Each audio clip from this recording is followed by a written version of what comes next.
Well, once again, we're back here with another episode of The Discussion with Paul Elam. And today our special guest is Augusta, all the way from Spain. And Augusta is a rising star in the Spanish manosphere and the manosphere in general. And of course, you guys have seen me before. This is Shah on some prior episodes on Paul's channel. And today we're going to be talking to Augusta. And, part of the appeal of this is that there are different sort of regional parts of the manosphere all over the world. And getting a relationship going and maybe bridging the gap between the Spanish manosphere and the English-speaking manosphere is something that we think is worth doing. Beyond that, Augusta, I've been watching a lot of what you're doing, and I saw you on another podcast. It's great because YouTube has this auto-translate now, so I can listen to Spanish manosphere content. And you were talking about stuff about the dowry and how it pertained to Spain, which I found really fascinating. So, Indeed, yeah. and I've been seeing you have been having some discussions about gold pill and stuff over there in the Spanish manosphere. So all that stuff is really exciting. So if you can please introduce yourself a little bit, and we can get this going. Sure, it's nice to be here with you. I really appreciate being invited here. It's something that I didn't expect to happen anytime in my life. So I'm happy to be here. And I'm just another guy from Spain. I'm just another person that keeps asking himself questions. Whenever you see what is going on with social and legal reality, or even in your life with people with men, I keep asking myself questions. I keep asking myself, how is this possible? And I'm just another guy trying to find answers. And I'm finding answers because I find great people with a lot of references, studies, books, or just the regular guy who gives you an example and an insight and says, this is because of this. And that's my experience in the manosphere. I'm just finding answers, looking for answers, and improving little by little in looking for solutions, which is actually what brought me to you, the gold pill solution. Okay, yeah, I'm curious. I mean, gosh, I feel like I have so much I want to ask you, but maybe we can just start right there. How did you end up kind of finding this side of things? I know you mentioned the gold pill. I'm sure you've probably been following Paul or Peter for a while, so I'm curious about that too. But when did you finally, like, what is it about this maybe specific conversation that kind of put a light bulb on or got you excited? Well, about the gold pill, it was really funny to me because I had been knowing about the dowry because of a book in Spain from Daniel Jimenez. A lot of people know him in the English manosphere, and he talks about the dowry. But Okay. it's only to show that men had control of the dowries sometimes, and they had to bear a lot of responsibilities. It's not like they were taking women's money and controlling them. No, they had to bear a lot of responsibilities because of the dowry. I will show you later. And I knew about the dowry, and I learned about social and cultural gynocentrism from Peter Wright and from you, Paul. But I never put 2 + 2. And then I saw you guys talking about the gold pill on Twitter, and in the end I contacted Peter Wright and I asked, "Are you guys doing what I think you're doing? Are you actually trying to rebalance the relationships and families, and are you trying to fix society from the individual level, from the family level? Is this what I think it is?" And he said, "Yeah, it is that." Okay, I want to learn about this. This is amazing. It was such a I don't know, such a, how do you say when your brain is Like a mind-blowing? Mind-blowing, exactly, yeah. It was a mind-blowing moment when I saw the ideas and you had just put 2 + 2. Wow, this can work. So that's how I got into it. I'm curious, Augusta.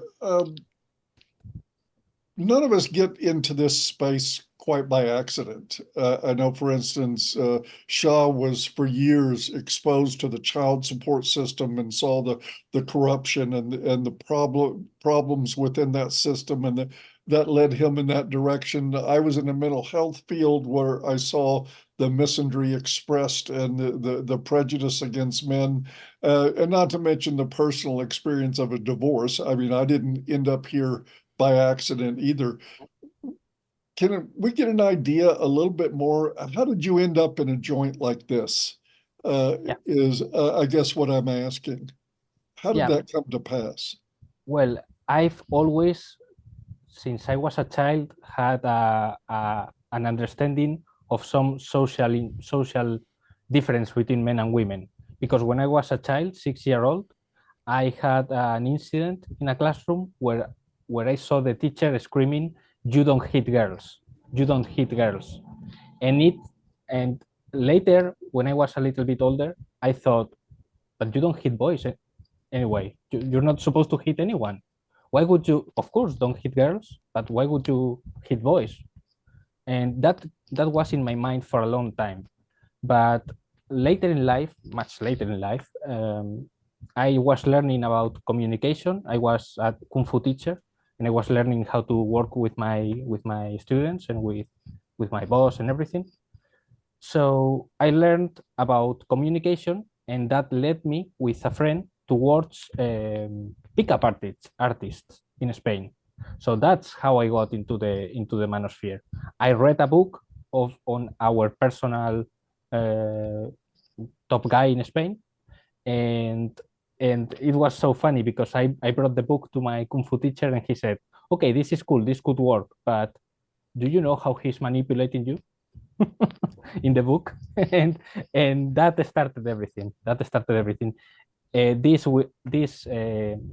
I didn't get into right away into men's rights, but later in life, I learned how to read legal sentences, like from trials, and there were some polemic cases in Spain, like rape cases, brutal rape cases, and things like that. And I had the knowledge to read the cases and to find out how crazy what was the legal system in Spain towards men. And all of this combined, the legal injustices, what I heard as a kid, and getting into how some people try to manipulate you to get money out of you, all of these things converge into getting into Twitter like 2016, 2017. And the rest is my my path around the manosphere towards this point. That's a summary.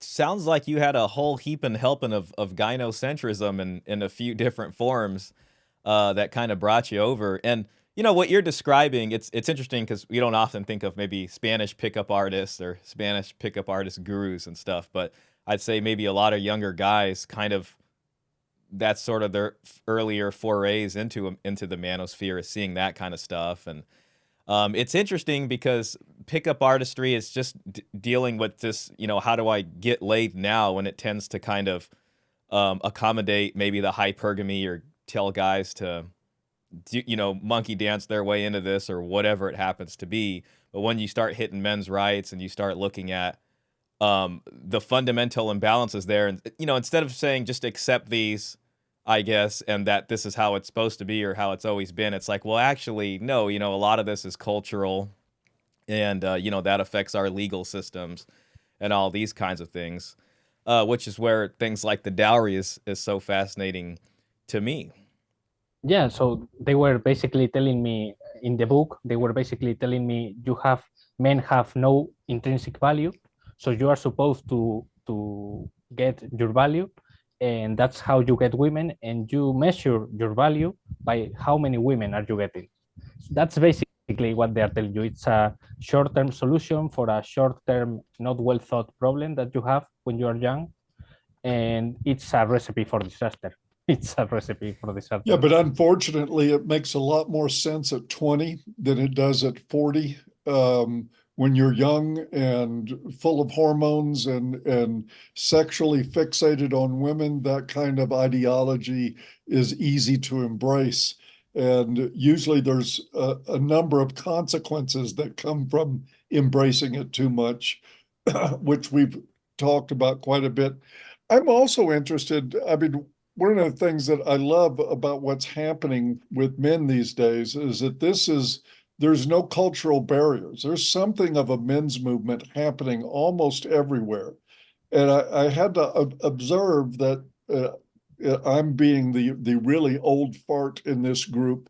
I go back to the 1970s when the first language that we developed about women's liberation or women's right was an attack on Hispanic mentality, the use of macho or machismo as a derogatory description for the attitude of men. Um, and I even then found a contrast from my experience living in Texas, where we had many, many migrant workers, almost all of them men, in living in deplorable conditions along the Texas-Mexico border, working the orchards down there, all of them working to send money back to women in Mexico and Central America, and being ridiculed as being the worst offender of cultures that abuse women. And I wonder if you've seen any of that in the description of Spanish men. Yeah, basically, this is the same old story. So men do something that favors women, and there are ideologies and movements that call that discrimination. So basically, men are being chivalrous, or they are being gentlemen with women, and they are working in a different country and sending money to them, and you insist on calling that a discrimination or a pretend superiority of men over women. That's literally machismo, which would be the prevalence of the macho, the prevalence of men.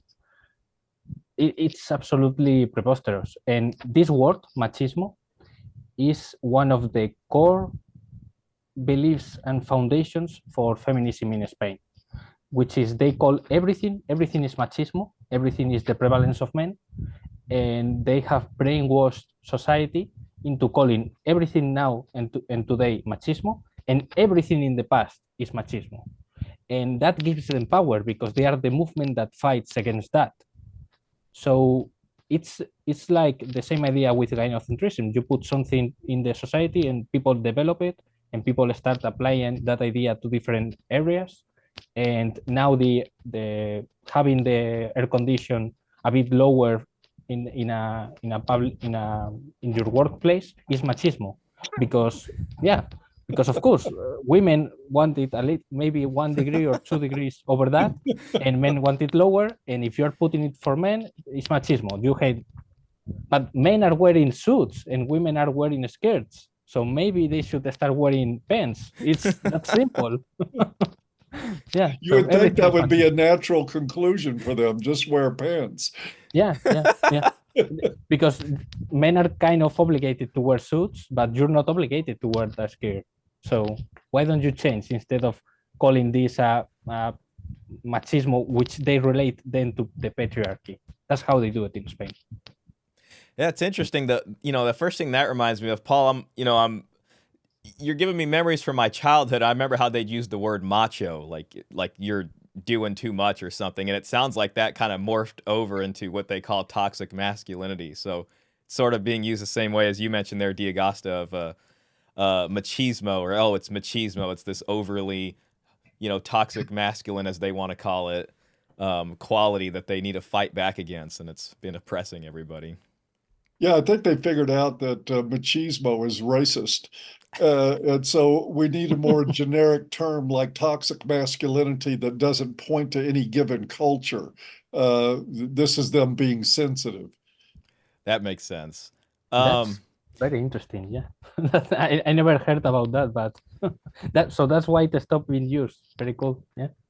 it sounds like, from I guess just looking at it, obviously the sort of existence of the Spanish Manosphere sort of presupposes dealing with a lot of the same issues, and it looks like you guys maybe have a pickup artist kind of community there, maybe even a MGTOW style community, Yeah. which is interesting. It seems like, you know, from one of the main features of the dowry discussion or the gold pill is this pushback on romantic love and chivalry and this kind of thing, and at least the front and center emphasis of it. Have you guys been having those discussions in the Spanish manosphere, and have you received pushback, or how would you say that's being taken over there? Pushback on the dowry mentality.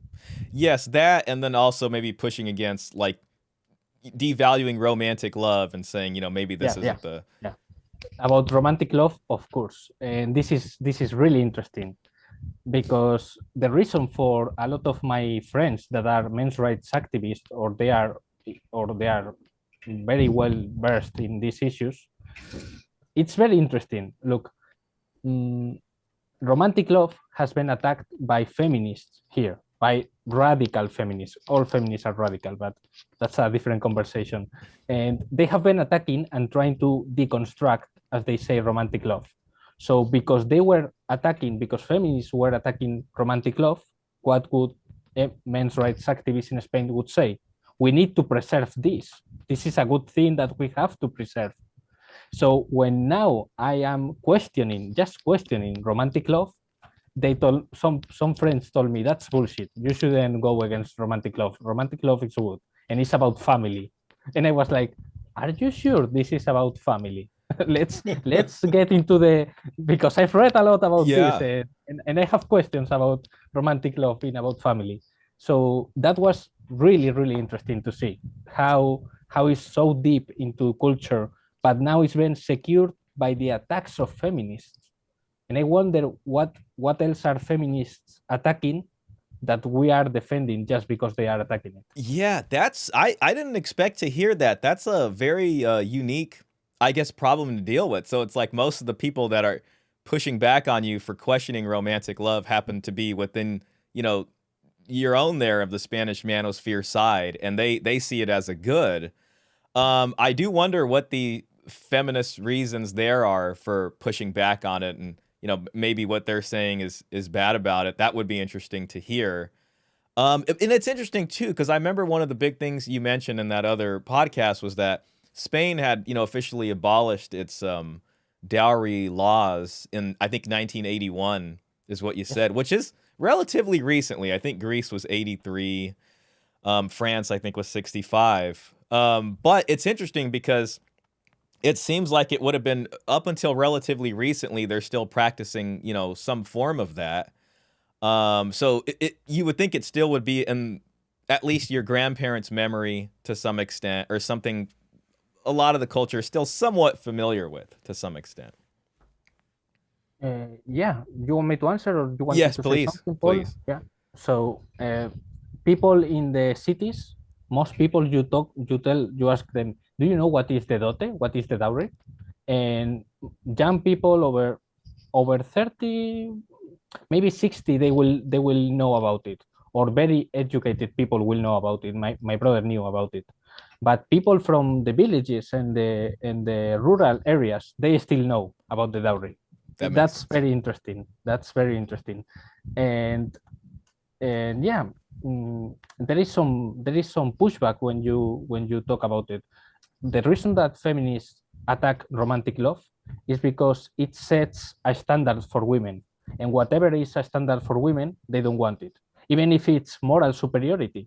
They say no.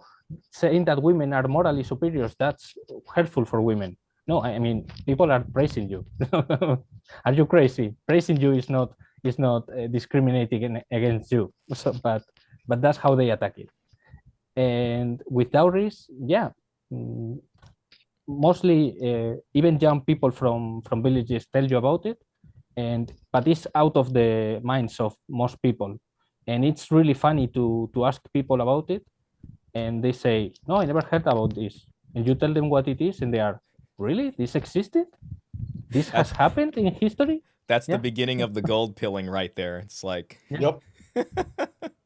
You know, I think it's also important to consider that one of the reasons that feminists push back on romantic love is not just because it sets standards for women, but with their victim mindset and their view of women as chattel, I think that romantic love forms a model that they see as leading to their dependence in ways that aren't healthy. But what's really funny about this is that they still want the gynocentrism that comes with romance. Romance is about elevating women above men. I think that's one thing anybody looking at this objectively has to conclude that romantic model elevates women above the man in importance and worth. And so what they need if they're going to attack romance, which they see as the foundation of a family, just like a lot of tradcons do here, they still need the gynocentrism, so they want to transfer the authority to the state to provide for women. And that becomes the replacement for the romantic husband. And I think it's fascinating. We see the same thing here. A lot of resistance to the idea of rejecting the romantic model. We see that across North America, totally in our tradcon community. Everybody wants to maintain this standard of elevating women in importance above the worth of men. And I agree, this is what is giving birth to the gold pill, because the romantic model ultimately doesn't work. Yeah, I mean, they don't see it. They don't see. You said this is objectively like this. It is, but they don't see it. They think that romantic is the opposite as materialistic, and in a sense, it's true. It's the tyranny of feelings, because when this was born, this was born out of women on the aristocracy that were bound by duty to have marriages without love, without any love and consent. So it made sense for them to say that love only happened if you had feelings for love, that you should only marry people that you love. Okay, that part is fine. Then they made it about love is only happening outside of the marriage, which is kind of crazy. It's a leap. Like, you are married by duty, but you can only have love with a lover, with I don't know how you say adultery. Yeah, Yeah. with cheating on your husband, Extramarital. or your husband. But the way it works, you tell me, because you know more about this. I think that when you are saying that only the feelings matter, what you're saying is that you don't care about the material reality. And you can do that if you are not the person responsible for the house and the well-being of everyone. That's men. When people reject these ideas, it's men that have to take care of that, and that puts on men a lot of pressure, and it actually puts them down, because now they have to shoulder the weight of the material reality that you don't want to care about, because you think it's so great to be in love and only think about feelings, and materialism is a bad thing now suddenly. Yeah, I mean, and I can say this, and that's where the dowry and this gold pill discussion is really interesting, because it's easy for them to forego all those concerns, and it all gets put as an extra pressure on the young men, especially, who's supposed to be shouldering this whole burden, the material burden of marriage and getting the household set up.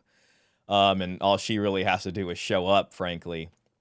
And, looking back historically, it was never like this. The other side of the equation brought something, typically in the form of an endowment or a dowry. And this really helped to set up the new household. And it's interesting because when we're talking about just making these feelings front and center, that goes from what's called, a marriage of reason. You can also use the word duty there, to what's called the love match. And this necessarily is more of a selfish pursuit of being able to live out these feelings. It's your familial concerns and your duty to them starts to take a backseat, or it just flies out of the window altogether, tumbling down the road. But even back then, Augusta, and I've read and different journals and even in these newspaper articles that even back then they can see that the love match was not very reliable for a good, long-lasting marriage. And that once that sort of light switch occurred or the love started to fade a bit, there's kind of not much reason to stay married, or the people may even end up not standing each other at all. So we're in this situation where people want to set up a marriage, and men are being pressured into that based off of love, not really being able to expect anything from her side of the equation, or to ask, what do you bring to the table that isn't just your, magnificent beauty or something like that, whatever it happens to be. They're shamed into that, and then they're further shamed into, well, you need to hold this entire edifice up, and you need to take a second job or whatever you got to do to get all this figured out. So it's more pressure on young men to set up the household than we've ever seen in the past. And this is, in Western history that we're looking at here. So that's where the huge imbalance comes in. And then they wonder, why are men checking out? Why aren't people getting married? It's because we got a huge mismatch and expectations that doesn't even make economic sense here. And it's really amazing the alacrity with which the most young men will embrace this rigged deal, this stacked deal against them, and actually insist on it. And I think it's because men, for whatever reason, we could probably have a bunch of discussions on it, but it is men that are the romantic sex. Mm. It is men that embrace this stuff. Women are very calculated. I mean, it's amazing to me that a woman can practice a little super stimuli, do herself up in makeup, look real childish and pretty, and guys will fall all over themselves to give her anything she wants without question. Um, it's it's going to be hard to undig out of this, but it seems to be happening. Yeah, I keep having this cognitive dissonance here, because men are supposed to be, men are in reality the ones that take care of the material things, but that allows them to be romantic, to be actually romantic, or to be actually focused on feelings. And women are supposed to be the ones that care about feelings, but they end up caring about the material things. And that's how the hypergamy manifests in them. So I have cognitive dissonance thinking about it. The strangest part, Augusta, is that it's perfectly okay in our culture for the woman to grill the man. How much do you make? Oh, I need to be concerned about this stuff, and I have these concerns. But again, and I think a lot of this dissonance comes in. It's because the men, when they do that, they're shamed. Most men don't even realize they're supposed to do that. We're supposed to just accept hypergamy at face value here as, oh, well, yeah, that makes sense. They want to marry somebody more, and that's supposed to be what it is. But looking back not too long ago, in recent history, recent Western history, there is this conversation about, well, no, hold on a second. We're talking about marriage. Let's have the discussion. What does your dowry look like? What are the assets you're bringing to the marriage? And typically, when you look at the pairing off of these matches, they tend to bring a similar value. So you see this kind of, I think, positive assortative matching going all the way down the line. You see this kind of endogamy there, economically speaking. And we have data on this. We have accounts of this. We have a wealth of historical accounts of this. So that's the part that it's like, wow, it's amazing that we got to this point to where somehow on one side of the equation, it's completely okay for them to have material concerns, to be hypergamous, and then men on the other side are expected to, just accept that basically. And whatever reason you want to give, they can give all these quote unquote biological or these biodeterministic, or however they find a way to put that into a box somewhere and say it's okay. So something came to my mind when you were talking about men cannot ask these questions, because it would be something like, oh yeah, I do like that Netflix show, and how is your financial status? How is your credit score? It could be something smooth like that. How much debt do you have? Yeah. Yes, tell me about your student loan debts and yeah, exactly. and how much you're in arrears.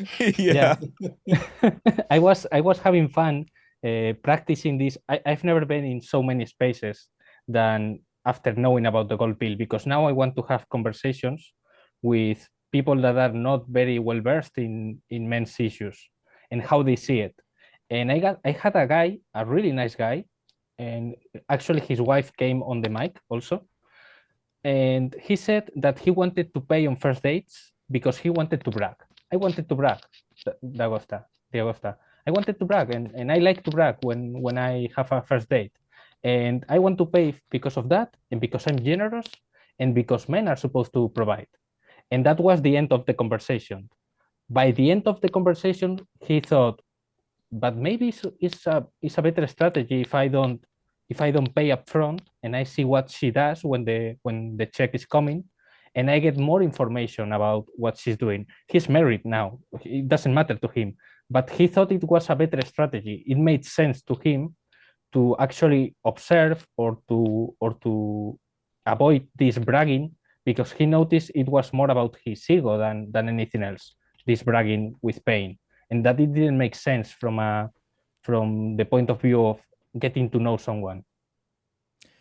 You know, I think a lot of that is wrapped into this question, and Paul and I did a discussion on masculinity. And a lot of this, I think, goes into at least the cultural aspects of how men see themselves and see themselves as masculine. And a lot of times, you know, that can be used almost as a kind of slave whip on men.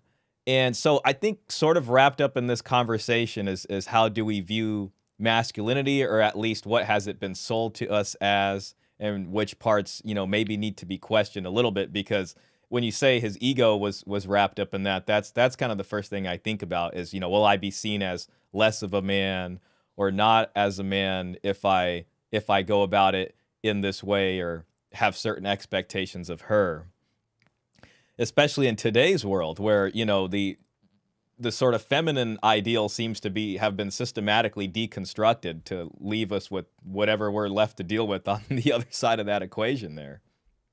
So I think a lot of it too is there has been a shift in what masculinity is thanks to romance being injected into the cultural narrative. There was a time when romance, or rather masculinity, was typified by being tied to the mast of a ship and resisting the siren's call. That was a mark of a man. I mean, that was the whole point of that vignette, was describing what real masculinity is more in terms of indifference. But once we injected the romantic model, it became a servant to the siren's call. The script was completely flipped, and we've been stuck with that ever since. So we have many generations now of men that are steeped in the idea that masculinity means being on your knees before women. That's what they actually believe that it marks a man, and it's a hard one to overcome, because once people get into that programming, and then there's the groupthink and social pressure and everything else around that, it's hard to stay out of it. yeah, but how could they not? Because the idea that men are supposed to provide is so deep into our minds. Men are providers, people tell me. Men are providers. And I ask this question: do you understand that before the 1800s, even kids worked? That everyone was providing for the family, that women were working, that kids were working because we had to work to eat until the 1800s. Everyone was working, everyone was providing. Yeah, we did have differential roles because of a specialization, because when it comes to fighting, men are more capable. But even with that, there is some overlapping, and women were helping with defense, and men were helping with taking care of the children and teaching, and especially old people had this role of taking care of kids and teaching them. There are a lot of presuppositions there of men providing that come from exactly the 1800s and the 1950s and something like that, that if you don't question them, they become reality. And once they become reality, you start saying, okay, this was the natural thing, this has to be in our genes. But the moment you start moving things around, the same people, they don't have a, most people don't resist that much to start asking themselves, is this true actually? And you only have to ask a few questions. Yeah, I mean, and we called it matrimony, referring to marriage, instead of patrimony for a reason, because matrimony was used to describe the time in a woman's life where she actually quit being a child and became a woman, a full contributing aspect of a family, bringing all her goods, bringing everything with her, and all of her commitment to taking care of business in the family. Um, and this is why we even have that word to describe it. But for some reason, matrimony now means, well, what do you bring? Well, me, of course. Me and my wish list from Tiffany's. That's what I've got to contribute to the marriage. And it's a sad state of affairs, which is all the more wonderful that we're finally having gold pill discussions and at least talking about the idea that men should find what value a woman brings other than her body and her ability to bear a child to a marriage. Mhm. I didn't know. I was looking the other day for why it was called matrimony and not patrimony, and I didn't find a satisfactory answer. So thank you very much for that. I just had a small mind blowing moment. Thank you for that. You know what else is interesting too that conversation reminded me of is one thing that I realized as I was reading some of the old newspapers and stuff, Paul, is that there used to be a marriage settlement agreement at the time of the marriage, and this is part of the marriage contract. And all I'd ever been familiar with, reading divorce judgments and dissolutions from child support was that there was this thing called a divorce settlement agreement. But we've completely forgotten about the marriage settlement agreement. And in that is a lot of the stuff you're discussing there, Paul. Now she comes in and says, I'm just bringing this with my wish list. But there used to be stuff in that marriage settlement agreement that this is what he's bringing. This is what she's bringing, quite literally, in form of a dowry. There are discussions there, even some of the stuff I've read about inheritance, they discuss marriage contracts and at the time of marriage is this wealth transfer. Sometimes one or the other's parents would be mentioned in the marriage contract about what's going to happen there. Okay, this land is going with her, whatever it is. The parents get to live on it. They're entitled to this and this as far as elder care goes. So there are all these very pragmatic considerations that have just been completely lost out of sort of societal consciousness in the past 150 years. That's just it doesn't make sense. And now marriage, the bottom for marriage has been taken out, especially with no fault divorce. There's no protection against hypergamy at all from the woman's side. There's no expectations they can unilaterally leave. And it's like, if we're going to have some chance of incentivizing people to buy back into this, there has to be something more akin to the model we had before, something that says, here's something that's in it for both of you and not just one person. Yeah, something came to mind when you were talking about how the marriage was settled. There was a settlement. A settlement. I was thinking that in the Spanish laws from the 11th century, 2060, 2070, there was even some arrangement. There are many pages about the dowry, many pages about how it's supposed to be done, how it's supposed to be measured, everything. And the amazing part, there is an amazing part about a different concept which is called arras, which is like a payment in coins that they could exchange the moment they promised to marry. And if this promise wasn't fulfilled, the person that didn't fulfill the promise could lose that payment, because that was another thing that could be prevented. So they were actually preventing and taking care and being careful with many steps of the process of forming a couple and forming a family. It was something that they took great care, and nowadays we don't care at all. It's something that you figure out on your own, making mistakes. Nobody teaches you anything. You just have to learn by trial and error, and sometimes the errors are pretty big. What you're Yeah. sorry, Well, go on, Paul. if your motivation for marriage is a brain flooded with oxytocin and other neurochemicals, if that's the foundation of your relationship, the short-term sort of temporary psychosis that happens during infatuation, then yeah, then you don't need to make any pragmatic decisions whatsoever. All you got to do is follow the feeling, which is just, it's amazing that we ever allowed this to happen, that sane people just woke up one day and said, it's a great idea for two kids to get all caught up in their hormones and then try to form a life around that. We used to view that as it was insane, and now it's normalized. When what's interesting is this is sold in the guise of freedom and choice and all these kinds of things, and there is this very clear propaganda, around how they did it, and it's like anytime you try to push against that barrier, they're going to want to hit you with, well, you don't want women to have rights or whatever it is, and they kind of sweep all this under the rug with that. D'Augusta, what you're talking about is like an actual engagement. And Paul, to your point, it's like somehow we got from having a contract where there is some initial payment there, funds maybe start to get dispersed, and people are now betrothed, and it's a very serious thing. There's planning that went into it. And the only engagement like that we know about is kind of this kind right here, where, one person gets on their knee and, makes an overture of love, and I want to be with you the rest of your life. Which person would that be? Yeah. Well, the machista, the macho guy, of course, the one that is oppressing the woman. Yeah, exactly. He's the one that needs to get in this submissive position.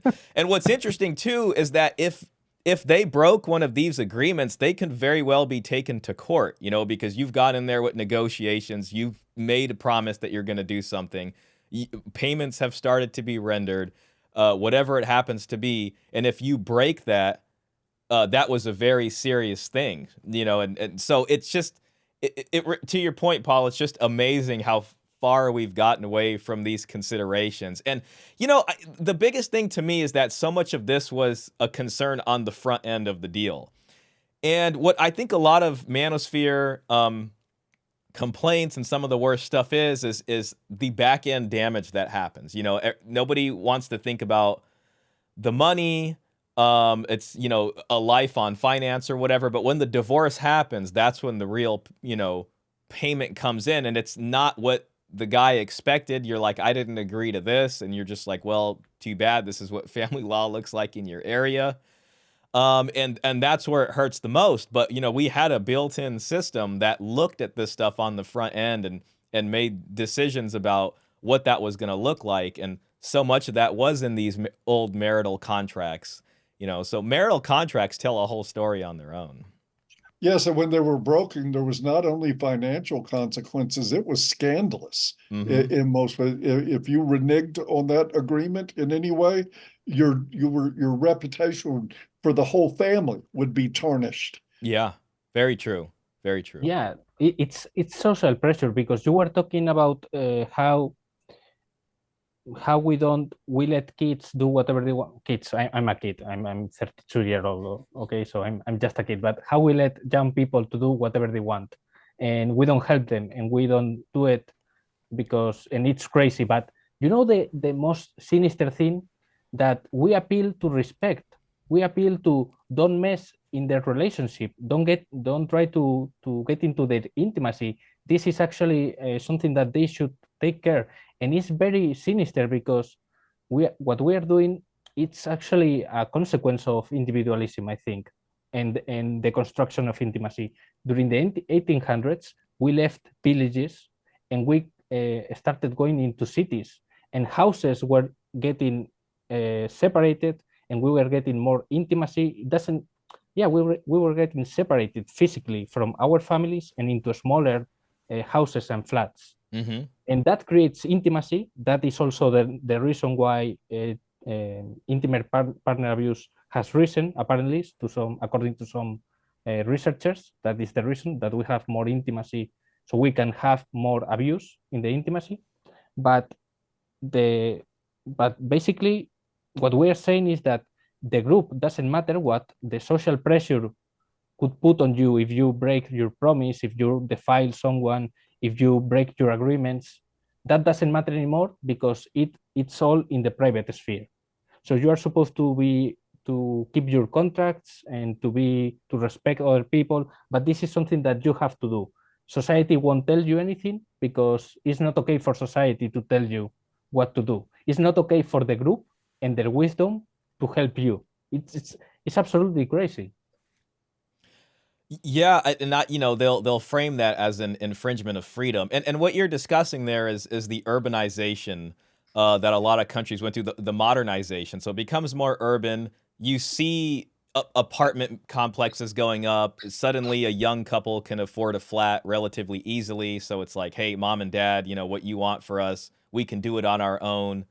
No thanks. So there starts to be this kind of degradation of familial bonds as incentives start to change as we move into to modernization. But the interesting thing about that is that in the beginning of modernization, that is a good deal. There's plenty of jobs, economy's looking really good. But you can hit a point, and I think that's kind of where we're at now. I don't know how it is in Spain, but over here, it's like houses are very expensive. It's very hard for young people to get all that stuff figured out. So we're kind of in a situation that is not. It's almost starting to resemble what it was prior to these great economic times, where you had all these different options there, so you can easily finance your love story, so to speak. And I think it's getting to a point where young couples and families need to consider more pragmatic concerns. And this entails, working together with your family more, I would say, to be able to help get families started off on the right foot. But it's like, we're in such, you can say, very hard times, especially legally speaking, because it's, with no fault divorce and the way family law is, it makes all this stuff very difficult. And like you said, um, as it moves into urbanization, and we kind of have that on overdrive, especially with dating apps, people might make promises and then the next day they're gone, or this person slept with this person, they never hear from them again. You might not even see them again in the same, you guys live in the same city, you might never see them again. And that is just the reality of what we're dealing now. It makes all this more difficult. Yeah, I think it's hard to overstate the impact of industrialization. I mean, we could go into the the fact that so much of that ended up with women having domestic power. You've got women in the home, husbands working, or there was for a period of time. Now both people have to work now, but there was a quite a period of time where the husband was absent from the home. And I think this also set up a lot of an emotionally incestuous arrangement between mothers and children who were charged with their care and who turned to their children for a more emotional support, which also set the foundation for parental alienation when marriages broke down. Um, it's a huge impact on what we know as marriages was the Industrial Revolution, that it basically wrecked things in so many ways. Or I should say that we failed to respond to the changing environment in a way that was functional for families. We just made them sort of temporary arrangements, which they are now. A marriage is a something. It's why we have women calling their first babies an insurance policy, um, because that's going to be their ticket to more income when the marriage is over. It's pretty crazy. Yeah, and the other side of that too is also, you mentioned earlier stuff kind of moving from the individual man to the essentially the responsibility of the state. And this is where your kind of state level chivalry comes in, where you have this kind of welfare system. You have a very efficient wealth transfer mechanism that is child support or family law that women could take advantage of very easily. So there's this, it's all very deleterious to a long-term bond between, a husband and wife. There's always this pull the ripcord to get out of there and take advantage of these. I want to call them safety nets, but at this point they're just there to destroy families, and all of this is having an impact on these kids that are growing up, like you mentioned. Yeah. how was the point you were making, Paul? Because even though I'm taking notes, I had something to say to what you were saying, and I completely lost it. and and how was the point you were making? Could you reframe it a little bit? Well, I was just making the point that, rather than take a second look and say, okay, now we got people migrating from rural areas into cities. During the Industrial Revolution, there was a flood of people that came in, and that's how cities were largely built, was through the Industrial Revolution. But rather than looking at, you see, families in the past prior to that were like business concerns. Everybody had their role to work. Children work, women work, men work. They all worked like dogs just to survive. Uh, there wasn't a cushy option for women to not work. It didn't exist. But the Industrial Revolution created that. And what did men do when they started inventing things? They invented things that made the home safer. Long before they ever thought about making building homes safer, they thought about how to make women's lives easier in the home. And we created a dependent class that way in a very different dynamic than we had ever experienced before. And not sure even where I was going that, except to say that rather than respond thoughtfully, we just sort of focused on working and building and not paying attention to anything else. And the family started going by the wayside. Yes. And this is where we're at now with a 50+% divorce rate and parental alienation rampant, and all kinds of single mothers costing taxpayers $421 billion annually. That's our tab. The government said they wanted to get rid of several $1 trillion. Well, if you for 10 years, if you quit paying single mothers to have children out of wedlock, you would have several $1 trillion. Now with this and with how Shah put it very eloquently, that urbanization created some issues. I do think I started to think, and I wanted to tell you guys to see if you thought about this. You, for sure, you just told me that what we are living is a maladaptation, is a maladaptative situation, in the sense that basically with romantic love we abolished the the the balance that it meant for women to bring the dowry to the marriage.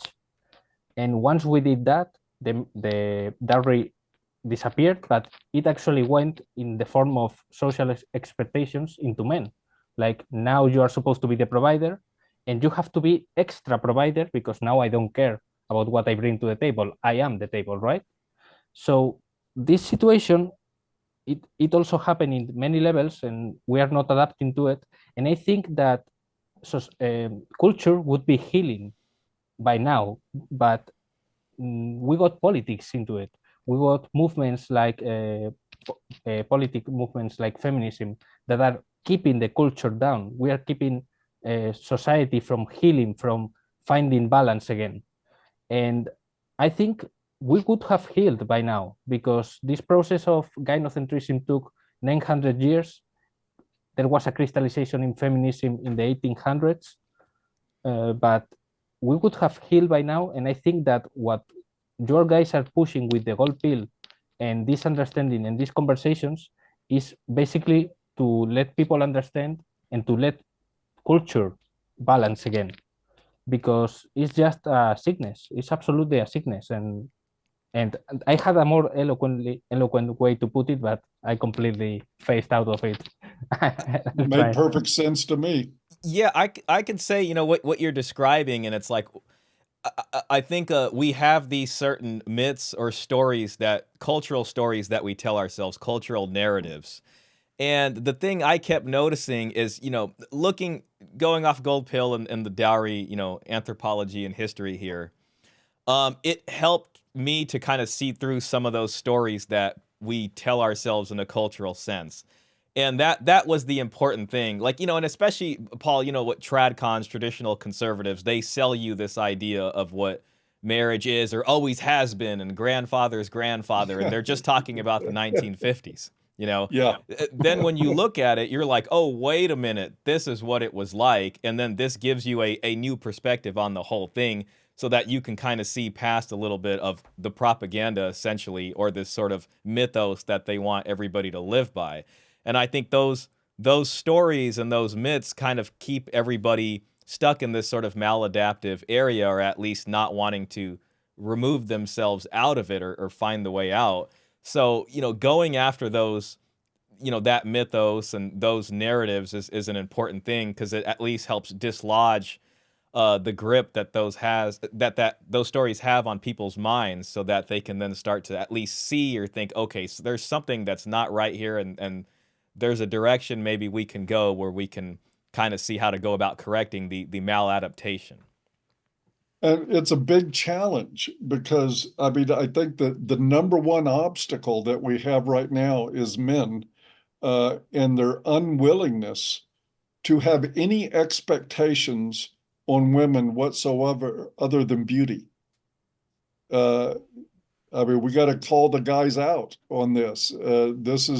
And I give them some credit. There's a lot of brainwashing that goes on behind this. There's 1,000 years worth of romantic chivalry being practiced, being injected into the minds. I mean, what little boy doesn't grow up with the image of being on a horse, fighting off a dragon to defend the fair maiden? That's our role. That's our job in life.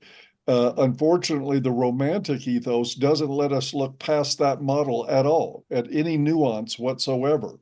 And so we have generations of men who cannot even imagine having expectations on women and what they contribute to a relationship. A woman, when you ask her, what do you bring to the table? She does say, I am the table. Or she says, well, me, of course. I bring myself and all my needs and wants. And this is an acceptable social contract for most modern men, which is absolutely insane, Well, at least in my opinion. what's even more insane, Paul, is what you just described. They will say that's traditional, or they will say, I am a Yeah. traditional woman. Literally, and that is what they mean by traditional, which is the part that's the most mind-blowing. Yeah, and it was a tradition that lasted about 20, 25 years. Exactly. I think at the most. In the scheme of things, it's not a tradition at all. It was a little blip on the radar, a little speed bump that happened, and now we're in an entirely different world than would it actually allow for that sort of self-absorbed thinking. I wanted to ask you about this. I think I have an image, but it's not translated, but it's only a few words. Can I share Okay, the image please. to have the point? Okay, yeah, we can see that there. Yep. Yeah. Okay. So this is sorry for not translating it. Really sorry. I No, thought no it was worries. translated.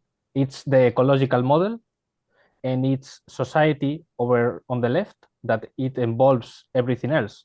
So society involves community. Community involves has inside family and personal relationships, and in the lower level or inside of everything is the individual, right? So it's about this that you just said. I kept thinking that our main problem, it was that individuals or society wouldn't be able to think about men's issues and put men's issues in in in to make them a priority. Look, even men's rights activists have a reluctancy to talk about men's issues in their naming. They keep talking about equality. We want equality. We want equality. No, you want to help men because men are the ones lacking equality on this issue. But they don't want to say we want to help men because society is not ready for you to say I want to help men. And I used to think that we had to do this on the like a theory exercise. Like you are supposed to put men in your brand, put men in the name of your association or whatever you're doing online. You are supposed to be brave enough to put men first, even for a moment, just a moment. Put men first for a moment. But now with the gold pill, I see that you are absolutely right. The number one problem is that men in their lives, in their relationships, in their families, they are not capable of putting even their own interests first, or the interest of the couple, of the family. So when you start balancing, when you ask men or you tell men, maybe you could balance the relationship. Maybe you should ask for a fair trade. Maybe you should ask for women to invest financially and materially. So with that balance, you can actually start having a conversation about what are your goals, what do you like, what is your religion, what are your moral values. Once you do that, once you have a minimum material commitment of and it's happening on both of you, now you can have all this goodwill expressed, because now there is not a person getting an advantage out of the other. And I used to think that we had to have the conversation about putting putting men's needs and problems first, but with the gold pill, I just realized you're right. We have to start with what we do with our families and with our relationships and with ourselves. It's such an easier way to do it. I agree, and I think that the sort of the hidden reality behind this graph is that the society we live in now, the core of that, where you have individual, is women. That's what everything revolves around. And men, other than enabling this, are not even part of the diagram. I mean, they provide the power and protection for all this to happen, but this is a perfect model for what's happening and why it's breaking down, I think. You know, and another interesting thing too, just to go off the gold pill stuff you mentioned there is, you know, and I am guilty, you know, because I came from a child support background, so I was staring family law dead in the face for a while, and I kind of had this just change. If we just change the laws, everything would just fix itself, you know, if you just do that. But I've learned that it really is an issue of culture first and foremost, because even if you change the laws, if the culture hasn't changed, it'll, you know, those will get changed or modified into hell anyways. And with the gold pill, it's interesting because I think it brings this sort of grassroots change from the individual level of each man, who can look at it and start saying, this is what we demand. Or, you know, even if it's MGTOW guys, they can have some understanding of what would make this deal worth taking if I was going to take it. So you can look at it from your own life and say, okay, what would make sense for me to go this route, or to do what it is that they're asking me to do, and go that whole way. So that helps each individual, which I think could then, you know, push back on the prevailing culture a bit, and get a new kind of discussion, mythos, or narrative going there. And then all that stuff goes in from individual to family to, you know, community and society. I mean, even a man with his own family, if your family's pressuring you to take the get on the one knee deal, and you think, I know this is a bad deal, you can have that discussion with your family and say, hey, I'm willing to get married, but this is what I expect on my end. These are my interests. You know, you mentioned that men don't, you know, can't even discuss their own interests or present that, because they're so enculturated not to.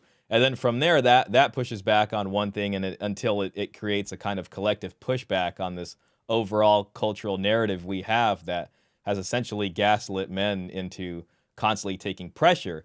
And, you know, we do see that, because a lot of the answers, especially from like pickup artistry, Manosphere, is to just double down into what they call masculinity and become hyper masculine, become a millionaire, get rich and move. I've seen some of these people say, or In whatever. other words, take a lot of blue pills. Exactly. Take a lot of blue pills. And it just it doesn't work. It's unsustainable. You know, it's going to collapse in on itself. So, you know, I think what we're talking about here is a lot more realistic and is a lot more grounded.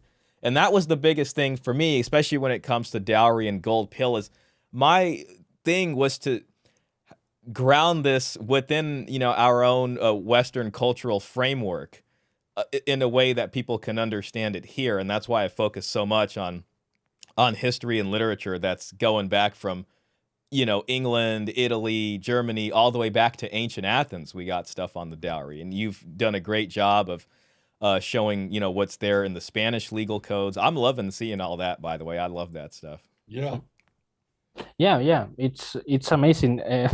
I just love the description of taking a lot of blue pills. That was crazy. Well, that was always sort of my issue with the whole PUA thing. And I understood it. I mean, because it's part of the sex drive is hugely powerful, especially in younger men. So I totally get it.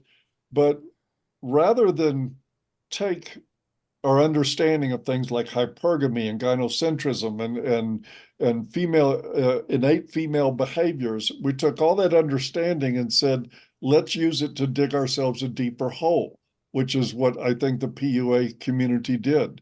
Is that let's get into this, and look, I don't begrudge them wanting to chase tail. That's what young men do. But the fact remains that a lot of those guys end up getting bitten by that approach because they end up falling into a romantic entanglement, throwing all their assets into it, and then one day she walks off with everything. Then they're Was talking it? to me at child support. Yeah, yeah, exactly. Or coming to see me saying, how do I pull my life back together after I've been destroyed? And it's, and we just about have to joke about it because it is so deadly serious. So many guys I talked to that went down that path of throwing everything at romantic interest in women end up suicidal, or on the edge of even being homicidal. I mean, every time I read somewhere that some guy was holed up in an apartment with his kids and a gun, blockading the door, I don't buy the media line, which is look at this crazy lunatic, terrible man. I think there's a story there, Mm-hmm. and you're probably never going to hear it from anybody. But I think the only solution we have at first, unfortunately, is a marriage strike. I agree with Baskerville on this, that the only way we're ever going to really bring attention is if men stop participating in this. That's I agree with that wholeheartedly. And it's funny, we just saw that New York Times article where they basically said, "Men, where are you? We miss you." And every time I see something like that, and I'm like, "Yep, men doing the marriage strike or walking away or not saying I'm not going to play this rigged game is the only thing that gets their attention to say, "Okay, what's wrong?" I think up until now, men have never really known what to demand, at least on the other side, and say, hey, these are our interests, and articulate those in a good way. I think the gold pill is trying to help with that. But I wholeheartedly agree and support that statement, Paul, that the marriage strike and refusing a bad deal, and then when they start to feel, oh, we're not getting that utility value for men that we're used to getting, that they feel entitled to, that's when they start asking questions. Well, they start asking superficial questions. I was really saddened to see of the past few nights I've watched the Laura Ingraham show on Fox News, and she's had, of course, Tommy Lahren on there, and they're making fun of men who won't step up and marry these 304s and saying how worthless they are. And then she had Drew Pinsky on the other night, Dr. Drew talking about how pathetic men were for having AI girlfriends. The lack of curiosity in the mainstream about why men are checking out is staggering. It is unbelievable. But I do think that we're getting close to a sort of a tipping point here to where even the media is going to start asking real questions. Why are guys checking out? Why are they rejecting women? Why are they not interested even in asking for dates? And the answer they'll get from young men is because it's not worth it. I want to ask you about this marriage strike because I didn't hear about that much. So I want to ask you, but I have an analogy for this because the way Shah explained the ecological model in how when you act as an individual and on your family, it has an effect on your community and later in society. It's also I studied exercise and sport sciences, and you learn how to teach You learn how to train people for soccer, for example, for a teamwork sport. And the way you do it is you have to teach each individual, each person, how the individual tactic. They need to know how to not only how to pass the ball, but they also need to understand that if they pass the ball and they run, this they are opening lines and they are gaining space, and they need to understand this on their own. And when enough people on the team know how to do this individual tactic, it arises naturally a global, a work, a group tactic. And it's the same with the gold pill and with anti-gynocentrism. You do it in your life, you do it in your family, you do it, you balance your life, you balance your family, you balance your expectations, and you bring your interests to the discussion, and you negotiate. And it also explains why people are checking out, because when you have a team with kids, where they don't know what to do and they cannot even work together, you know what happens with kids that stay for that long in a team where they don't know how to play? They check out. They stop playing because they don't know how to work on their own. They don't know how to work with others. It doesn't matter if it's women. It doesn't matter if it's how they fit into their family. They cannot get their own family, even though they have their parents, but we are telling them, get your family. So people check out because we are not giving people the tools to navigate anything at all. So people check out. And of course, if you add, to be a perfect analogy, it would have to be a soccer team with kids where they have a feminist trainer that is telling them you are toxic. If you add that to the mix, that you are toxic, of course your kids leave the soccer team. So I wanted to ask you about the marriage strike. How does that work? Is only about marriage, or is about is MGTOW, or is just marriage, just getting married? Did you want that from Shaw or from me? You mentioned it, but both of you, it does. Whoever wants to. Well, I could just tell you as far as marriage strike and how we discuss it here. And Paul brought up Dr. Baskerville. He did mention that in some of his works and his more recent one.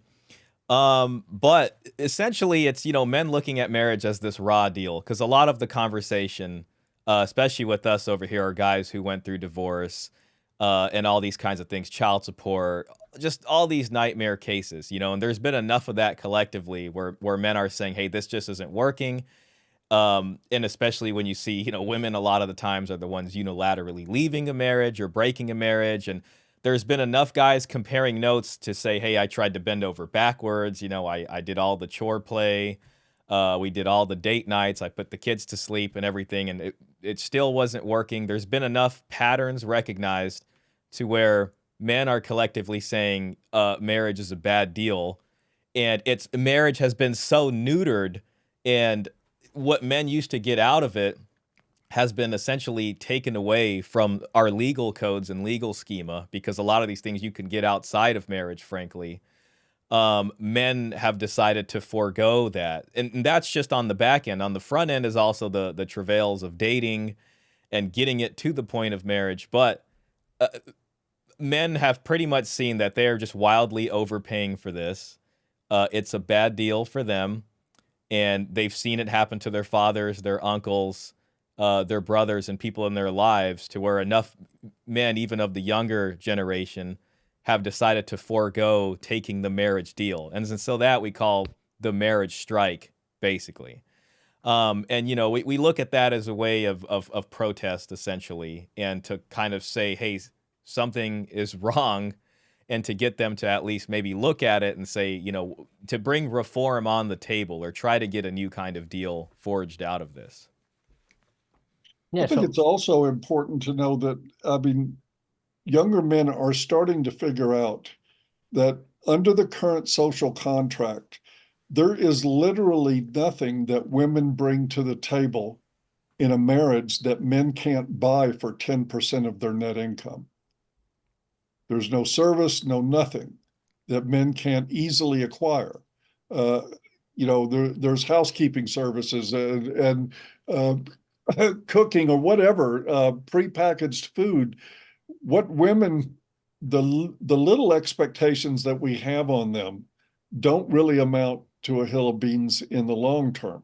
There's no real benefit to it. So I think part of the marriage strike too is a protest of the contract. Hmm. It's So and it is, and I think it's going to work eventually. I don't, 63% they say of young men 18 to 24 haven't even asked a woman on a date in the last year. They don't want to bother with it. A lot of what they report from that is that it feels like job interviews, that it feels like work to deal with women. They're beginning to reject this kind of contract. And I don't think most of these guys would call themselves red pill or MGTOW. I think most MGTOW don't even probably haven't even heard the term MGTOW. They're just guys that walked and went their own way. And Paul, I think those that demographic also, but I feel like I even see guys at the top who are getting women. They'll still look at it and say, I don't want to fully invest into a marriage with any one of them either. And we have so many stories of celebrities or athletes or people who are in the public eye, and you kind of see what happens to them. And a lot of this, going back to the discussion of the contract, is we used to have marriages of reason that made sense. Then we moved into the love match, and we had this at-fault divorce schema that was kind of meant to accommodate hypergamy on the woman's side a bit. So it's like, well, if you're going to do this, then here are some rules. And if this person commits adultery or this person does abandonment, there's an injured party, and the assets are divvied up that way. But then we went into no-fault divorce, and that further, neutered the contract and made it essentially worthless at this point. I mean, as a guy, you used to get paternity out of marriage because, you didn't have genetic tests before that. But then there were so many kids born out of wedlock. We have a form over here called a declaration of paternity. You can sign that at the hospital, and that's the same legal paternity that you'd get from being in a marriage or otherwise. So there's no difference. So again, the contract itself has just been devalued significantly, and signing it for a man only entails risk that is unnecessary, whether it's going to be alimony or merging your assets together. And that's the worst thing too. It's like, it's our law fundamentally does this sort of 50-50 split, while our culture is encouraging the men to bring everything to the table. But prior to that, at least with at fault, there was a way of divvying it up based off of who was the injured party and who wasn't. And then prior to that, you had the dowry system, which made sure you had people of a similar value matching. So that all of that stuff has coalesced more or less into the marriage strike we're seeing today. I I think that the dowry, even if it wasn't implemented on a legal level, it would you wouldn't even need fault divorce, because it wouldn't be as damaging to men. If she has a dowry, she can take it away, right? Yeah, well, and yeah. and and you are not supposed to pay for that much. But I wonder, the only thing that I think you cannot pay to the only thing that you couldn't pay is to have real intimacy and connection with women. You cannot buy that. Oh, And I yeah. wonder if it's possible that we are not even having that in these transactional gynocentric, these gynocentric relationships that we have, Th- because they are conditioned to men providing. So th- there is no real intimacy if it's a Exactly. transaction. So the moment we fix that, then we could have marriages. But it makes sense that if we are not having a balanced relationship, why would you marry, or why would you tell people that marriage is a good solution if everything is unbalanced? So for an unbalanced marriage, better not to marry at all. So if I get that right. Yes. Yeah. Sorry, Paul, if you wanted to say something, I can. No, I've just wanted to say, I mean, this is something that I think we've created a culture of men who buy into this whole sort of romantic, emotional intimacy with a woman, when that's the last place in most cases. Somebody that you're infatuated with, that you're elevating above you, that your role is to serve them. You can't have emotional closeness with that model. It's all fake. because everything is done to appease her. It's not just about money. It's to appease her moods, her whims, her petty desires, her the things that bother her need to be corrected. Anytime you've got a man playing a role of step and fetch for 18 hours a day, then he gets 5 minutes of intimacy before going to bed. What kind of intimacy is that? It is chasing a pipe dream, in my opinion, for Yeah, men no, to look at romantic women in a romantic partnership and say somehow she's going to be this emotional counsel in my life, and some sort of closeness will emerge. Intimacy happens between people that have been together for 20 plus years. Uh, and mostly, I think if we look at the East, we see it mostly occurs in arranged marriages. That two people grow fond of each other genuinely over a period of decades, and they end up with that kind of emotional connection. But when your whole relationship is based, starts with a man on his knees, it just doesn't work that way. yeah, so I should reframe really fast. I should reframe what I said, because it's not something that you get. Intimacy is not something that you get from women that you cannot buy.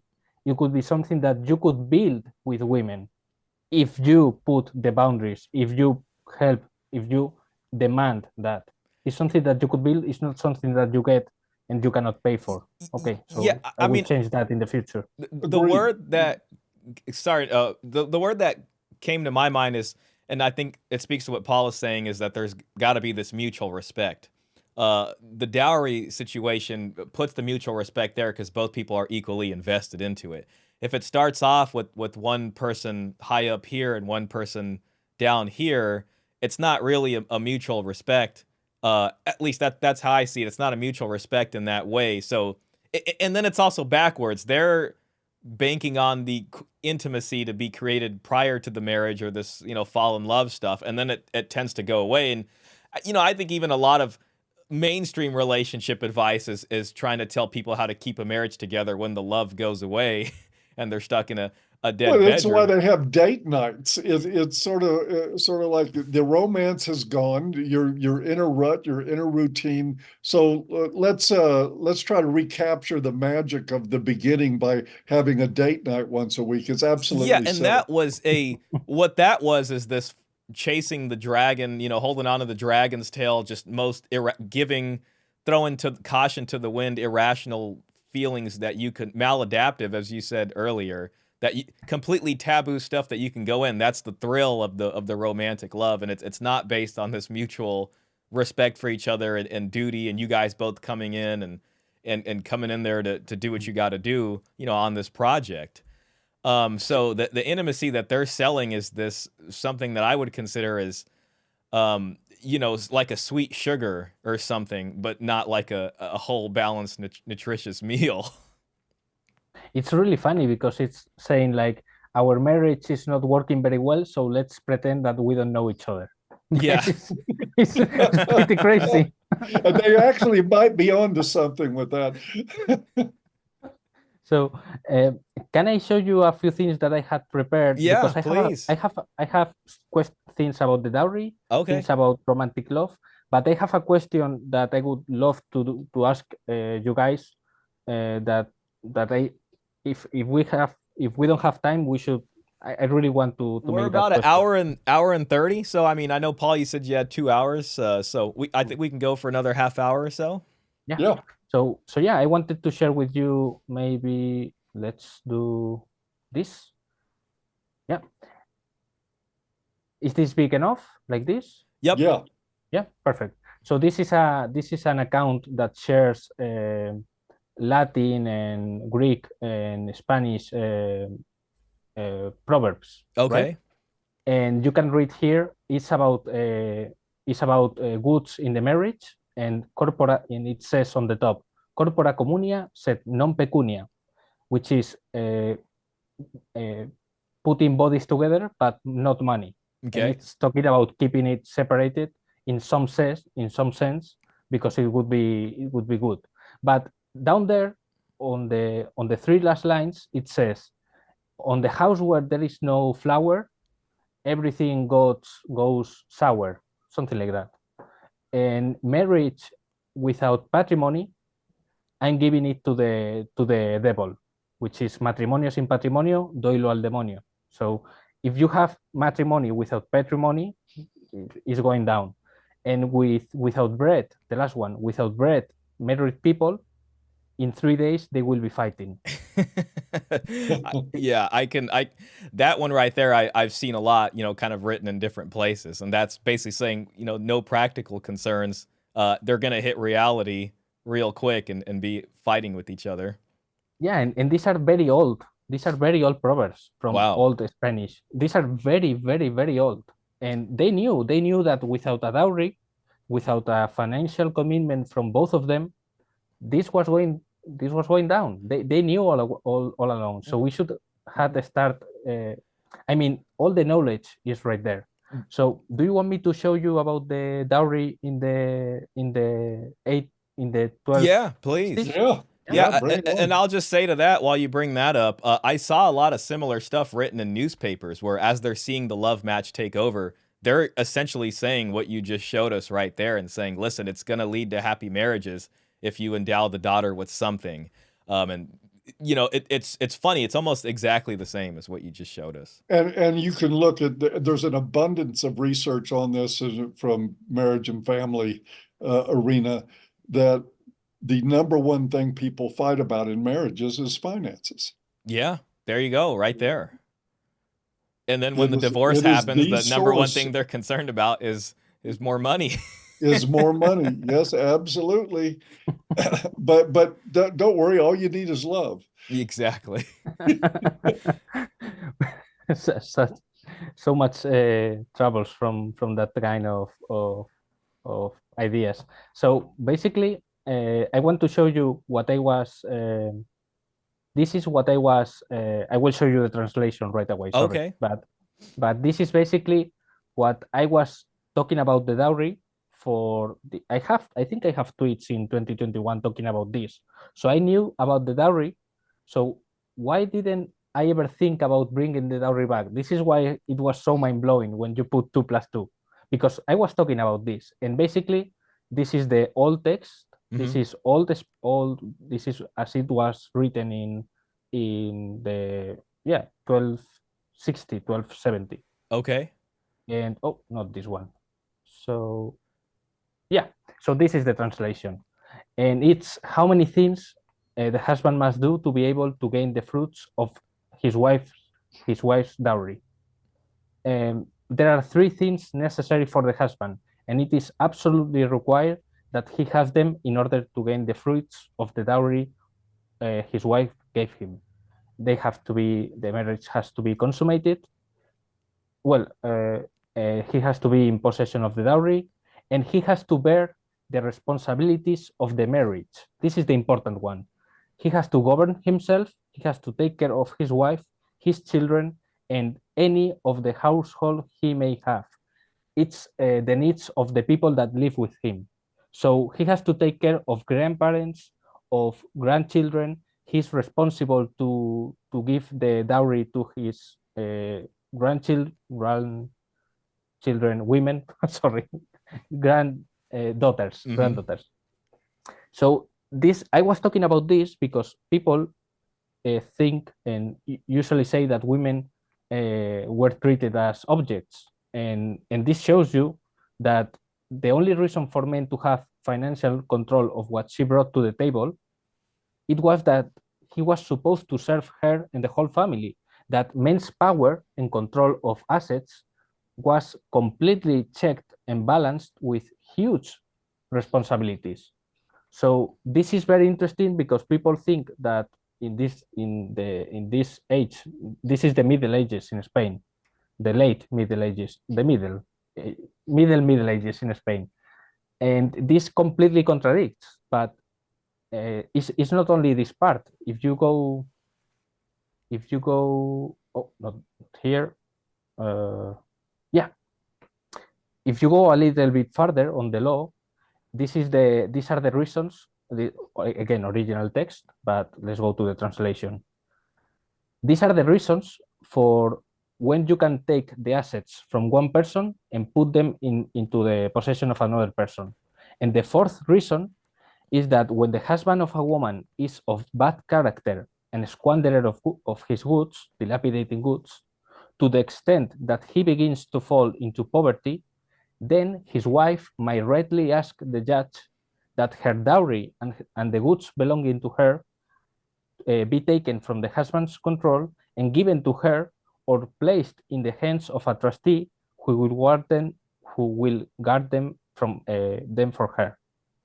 And basically she will start benefiting and enjoying the whatever that dowry is providing.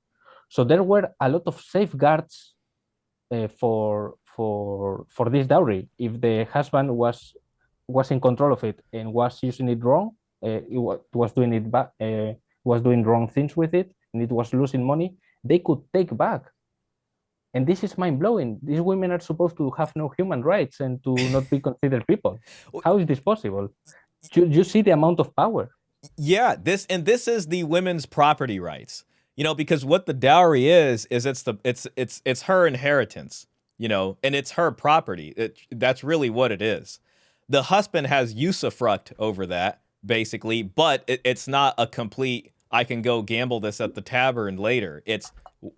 There's responsibilities, just as you're pointing this out. I really love this too, just because of the time period this is from.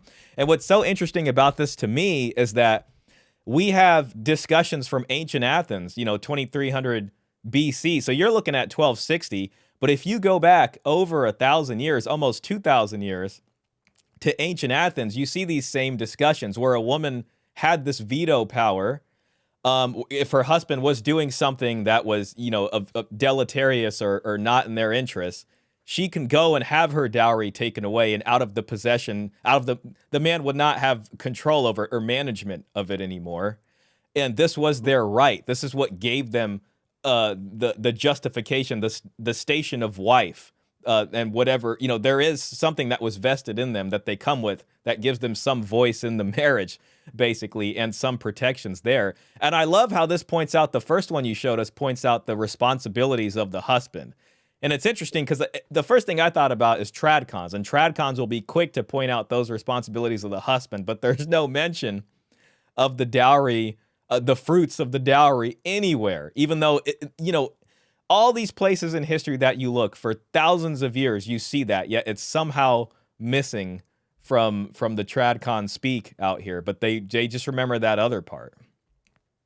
I think we do probably need a new word for tradcons because they are not traditional, except in maybe traditional Hollywood version of what relationships are. What I was struck by in looking at what you just shared, D'Augusta, was not only the burden that was put on the man to behave responsibly and to manage money well and to do his job to take care of the family, but also implicit in all of this was an acknowledgement that women had financial responsibilities going into marriage. And you can find this written in the Bible all the way back to Proverbs. Women had responsibilities to bring and earn money for the family. And yet what we've gotten under the current model, the tradcon model now, is that marriage is where women go to escape financial responsibility. It's their path out of being burdened with responsibility. And then we sit and wonder why it's not working. Pretty strange. So the new word, you already said it, is tradcons, blue pillars. We should just stop blasting the blue pill. Whenever you see people say something like this, we should just put a picture of the blue pill for everyone to see. I think I'm going to start doing that. Whenever I see these takes, I won't even answer. I will just put a picture of a blue pill. And that's what they are doing. And they are not questioning reality. They are not questioning the matrix. So I think let's go with blue pillars and start blasting blue pills all around, because Fair enough. they are not preserving, they are not conservatives. Conserving, what are you preserving? Or this tradition, yeah, the tradition of 100 years ago, that's traditional for you. So maybe I am a paleo conservative because I want to preserve what is really ancient and it was in common sense. Yeah, and I just say, you know, the nerve and the willingness that they're able to so confidently come out and declare these things, and then as soon as they do that, go straight to shaming men, and particularly young men. That's really the worst part of this to me, because I can see clear as day. It's like this can only lead to pushing more young men to check out. It's a task that is too great of a pressure on young men, and historically, this wasn't there completely on young men. So they just seem to double down and double down. It's almost like you can say the red pill PUA alpha gurus are like just double down and go into the gym and trying to make money and improving. The tradcons are like Just just double lift, down into bro. shaming.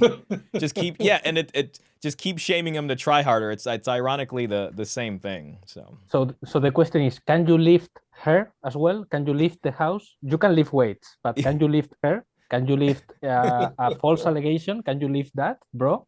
I don't yeah, think you good can, luck. because whenever false allegations happen, they come to you, Paul. They come to men's rights activists or men's human rights Hmm. activists, because you cannot lift that. Life is way heavier than what you thought. You could lift weights, you could lift your fancy car, and you could brag about that, but life is coming to you. So over here we call that, can you out alpha the state? And the answer is Oh, pretty much no, you can't out alpha the state. No. Oh, but I have had guys, one man literally told me, this happened about 15 years ago, but I'll never forget it. He was a proponent of game. Game was really hot at the time. And I asked him, what are you going to do if you end up in a family court? He says, I'm going to game the judge. Yeah, good luck with that. I've seen a lot of charming guys go up into court there and oh, just okay. not be able to handle it once they get faced with reality. And the reality is, judges don't like guys who are resistant to what's Yeah, happening. They like compliance without question. very So much so so. so he was actually a Don Juan trying to sway Yes, the judge, he was basically. going to put it on the judge and get a fair ruling for Exactly. himself. Yeah. I wanted to share about this Don Juan theme, but I don't Okay. think we have much time. Maybe we can Uh, we can do this one last thing and then we'll call it after that. How do you feel about yeah, that, yeah. Paul? So Yeah, that sounds good. if we have to prioritize, I would like to ask you a different question, Okay. because this Don Juan thing is something that we could share any other time. Okay, that's But no problem. but but I keep hearing, we are having conversations about the manosphere, Hmm. right? And right now the UN in May, they started attacking the manosphere much more. They are publicating the United Nations on their website, on Twitter.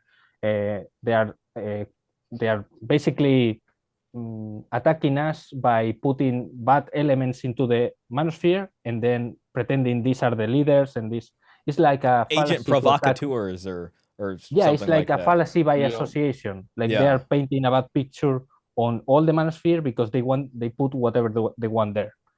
And I keep hearing that Andrew Tate's of or the godfather of the red pill Rollo Tomassi are the leaders of this thing, right?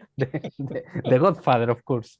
And and for some reason they never put people like Paul Elam, or they don't put people that are reasonable, people that have actually know what they are talking about. So I wanted to ask you, what is the manosphere? Because people like me, we know that we are not the same. It's the gas free meme from Breaking Bad. We are not the same. We are not the same as Andrew Tate. We are not the same as PUAs. We are not the same.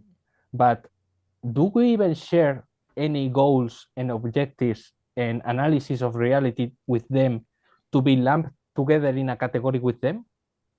Is it even fair to put us in the same frame? I think yes and no. In my opinion, in some senses is fair, because I see this globally, that even guys like Rollo and Andrew Tate, they are a response to the modern unbalanced zeitgeist between men and women. They're a reaction to it. I don't agree with their philosophy. I'm real sure that Rollo's not the godfather of anything. But there is a part of, just like the PUA community is a part of response to gynocentrism. The MRA community is a response to gynocentrism. The MGTOW community is a response to gynocentrism. All these people are responding. But there are two, I think, different camps within all these subgroups that are responding. There are the people who want to go with it and do things like spin plates and see how many women they can bed down and use it for that. So they're the gynocentric blue pill side of the response of the manosphere. And then there's the actual red pill and now gold pill side of the manosphere that is saying, let's look at our own value and our own values. Both of those things. It's look at where our spines are. Are they intact? Are we living by standards that we're choosing, or are we just following programming? So, and that's of course the camp that I'm happy to be in. I think that's really where the change is at. Just chasing women and hitting the gym so you can chase more women and trying to make a bunch of money so you can blow that on women is really just blue pill stuff. We still are calling it the manosphere right now. And I think that generally speaking, like I said, is an accurate description.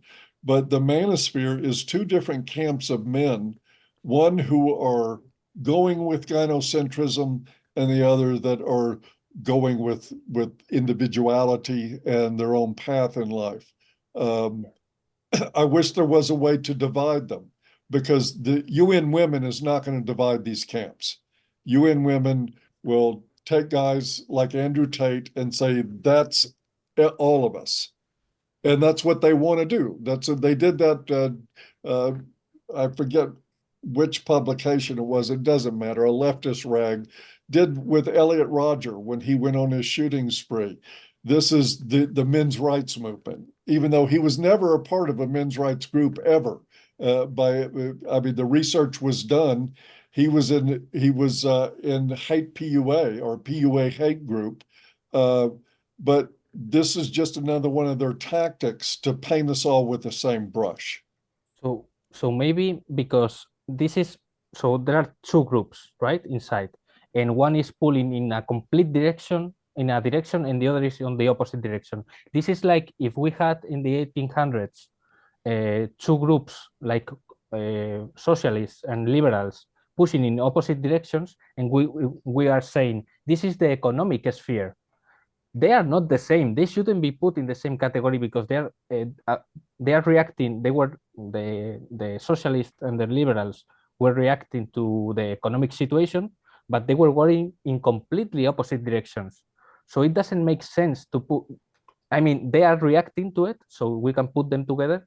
But we should. I think we should reject this whole thing about, because we are not the same, and I refuse. I refuse to be in a group where people are telling me that I share a space with Andrew Tate or with Roll Tomasi, and where they are putting them as leaders when we do have people that have been doing great things for many time that are actual leaders, and that they didn't push for recognition, and they are recognized because of what they brought to the table of the actual manosphere of caring about men's issues and fixing them. I you tell me, like you told me how you see it, and I would love to hear more about it, because full rejection from my point of view. I refuse to be in the same category with them. I would say I think that's an important thing to point out there, and I like this distinction between gynocentric and anti-gynocentric. I think that's, at least from us internally looking at this, we can see that clear. You know, unfortunately, from the outside, they try and they will define us as, okay, there's the manosphere here, and it's convenient for them to raise a boogeyman, you know, or boogeymen that they can, you know, easily attack and say, see, these men embody all the stuff we've been talking about, and they're actually bad, and then they use that to discredit what good folks are doing, good men are doing. And that's the, you know, I think there is something to what you're saying about being vocal about, and pushing back against that and saying, hey, we are distinguishing ourselves from this, as much as we can, and we are different. Our conversation is different.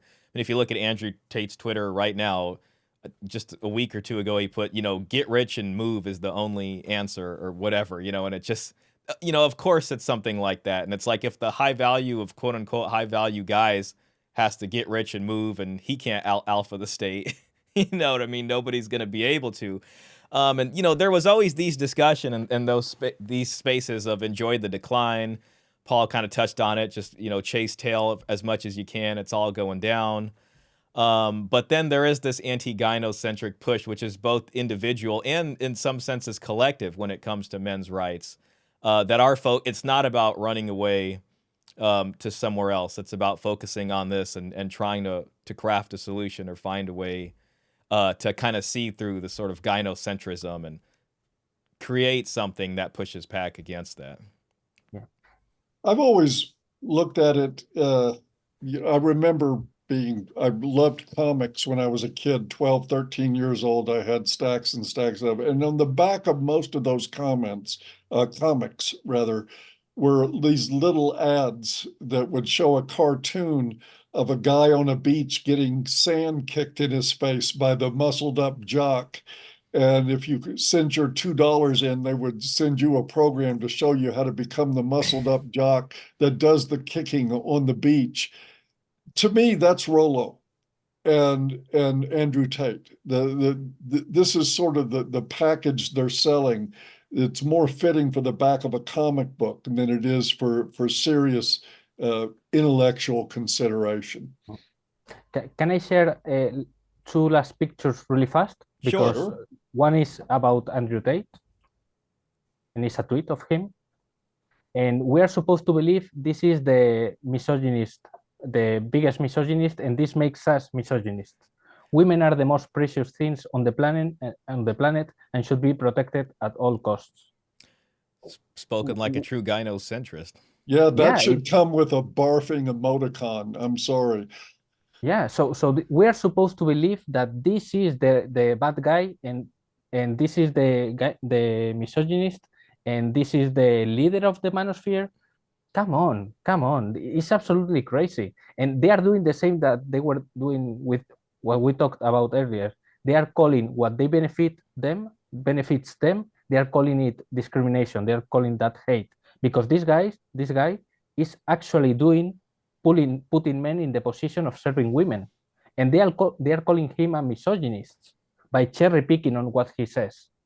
But what he says is makes men serve women and help women and actually hurt not only men but also society. So it's crazy that they are trying to gaslight us into this. Yeah, well, and it's interesting because it's all part of the business model. I mean, on one sense, it's pimping the women or whatever and bringing down their self-esteem. On the other end, it's bringing down men's self-esteem, shaming them, and then saying, "Hey, buy my course." It's really the same thing to both sides, and they're glorifying a certain type of guy here, which probably shouldn't be, the representative of men in society. So that's how I view that.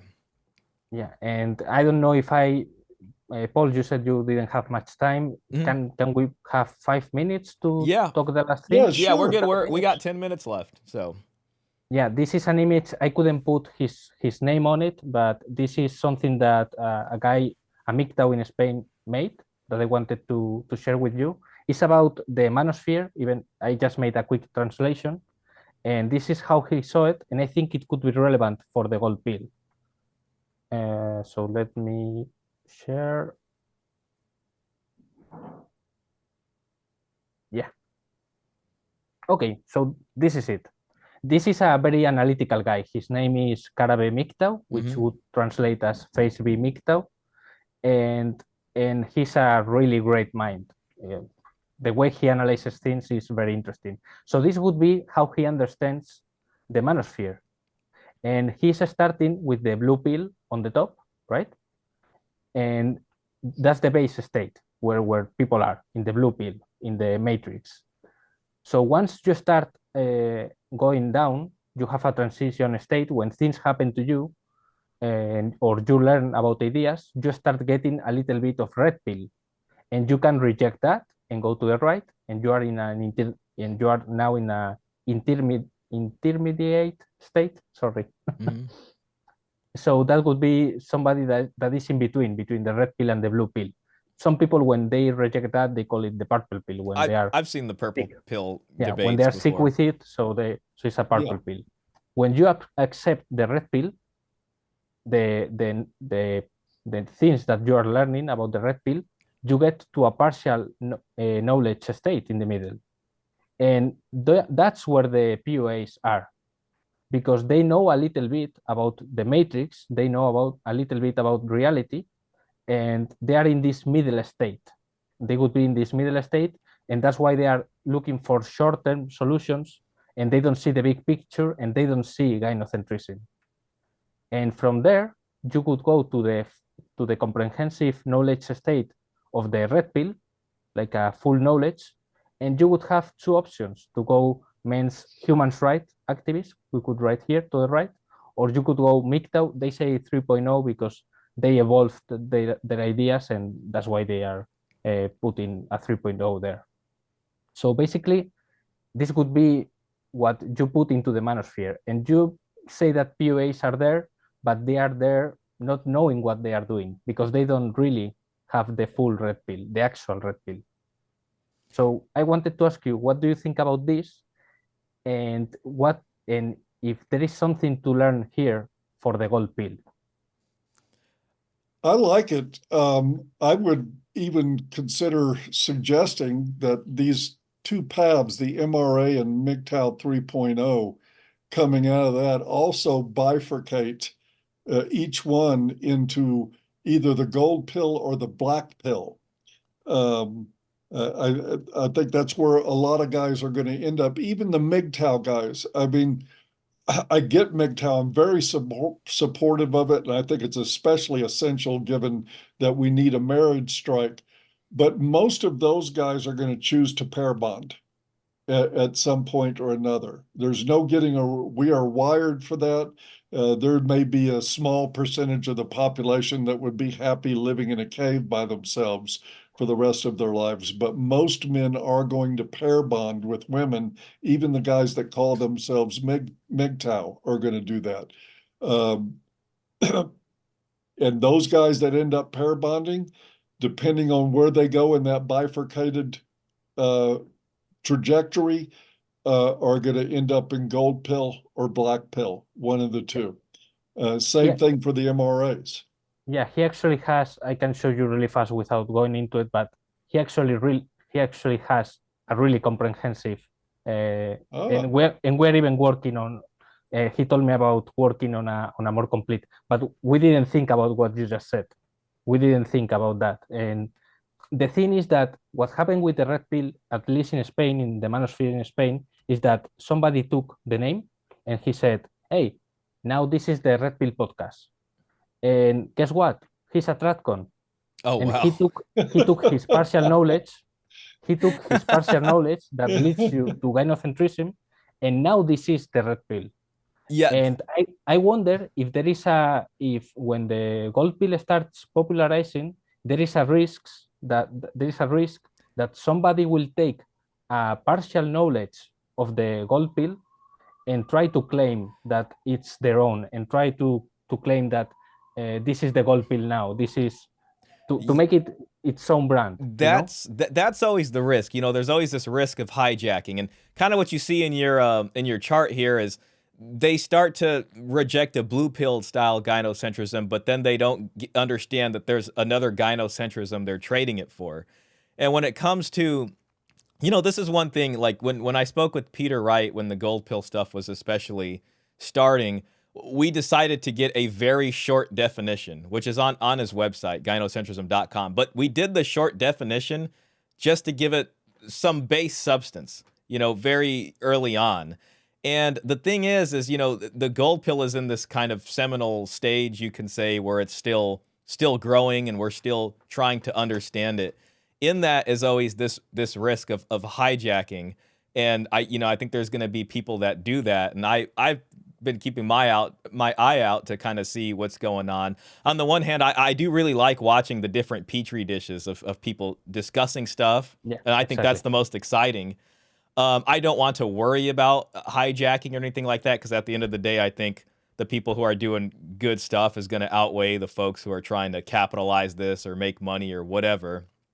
And at the end of the day, at best, you can just either reject what doesn't make sense.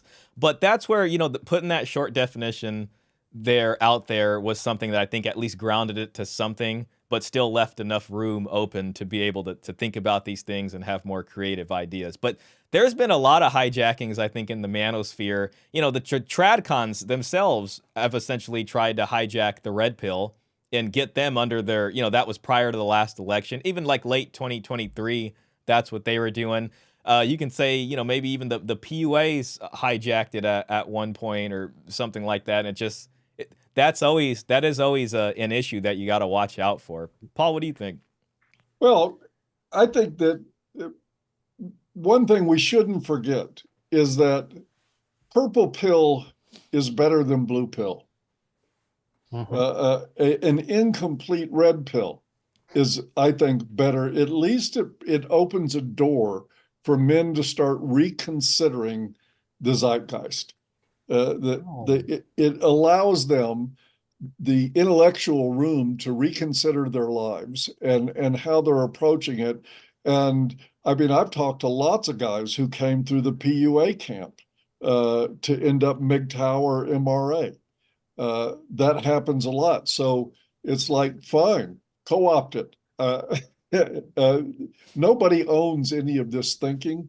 So it's one of the things that I caution anybody against is to try to maintain ownership of any of this.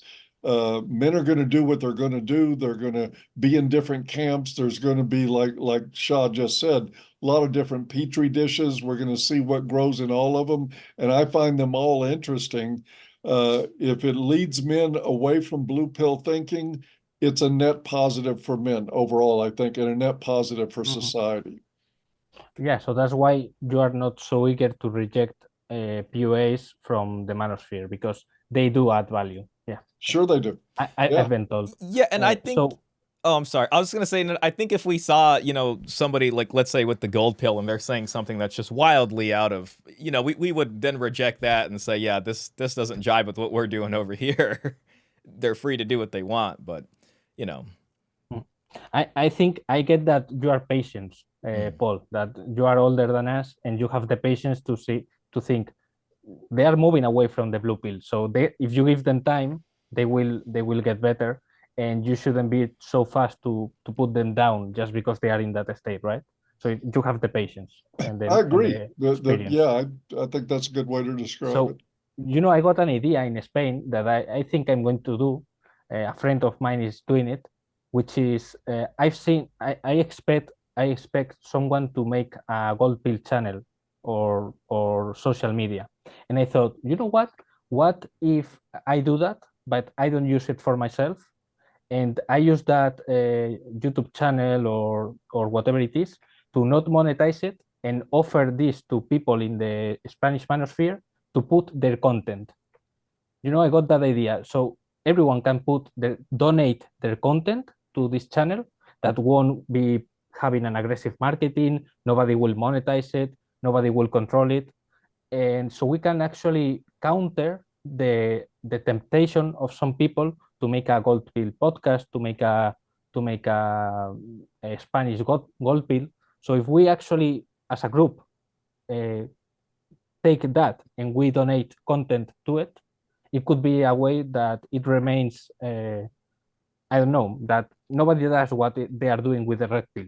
I thought it was a thing worth to try, to keep, yeah, to prevent somebody's egos to take care of to take ownership on it. I I don't know what you think I, about that. I mean, it sounds like you're saying, as far as the Spanish manosphere, you'd like to plant a solid flag there, maybe to at least create a timeline. With something that is good values for that. I again, I kind of look at it as you can't really stop folks from doing what they're gonna do. Yeah. I think you can even do this now. I mean, it would be a good thing. It sounds good to me. You know, later on, somebody might come down and they might have these aggressive marketing strategies or whatever it happens to be. But, you know, you can point back and say, this is the stuff we were doing back then and all these kinds of things. Mhm. I don't think there's Oh, anything wrong with oh, that idea. yeah, It sounds good to me. I mean, it's more, it goes into the petri dish thing for, you know, yeah. No, no. It's not about a flag about who's doing it yeah. first. It's about. I've seen that people are doing this in Hispanoamerica, Mm, in Mexico, and I thought, okay, so what if we have a common channel where we are putting mm, our content? That is nobody's channel and that is not going to grow, and that it actually could prevent this crazy aggressive marketing of taking over and poisoning it. But it's not about planting a flag, mm. and I don't even want to be associated with the channel, you know. It's Yeah. like put content on it, donate content, and have fun with it. And You're going to get, I think you'll get co-opting no matter what you do. It's just the nature of things that happens. But I also see that as a positive. yeah, yeah, because Imitation is the people most to sincere form of flattery. When people try these other avenues, it's a win for everybody. yeah, because Um, we would end up having a partial gl- gold pill that would lead to the full gold pill, right? yes.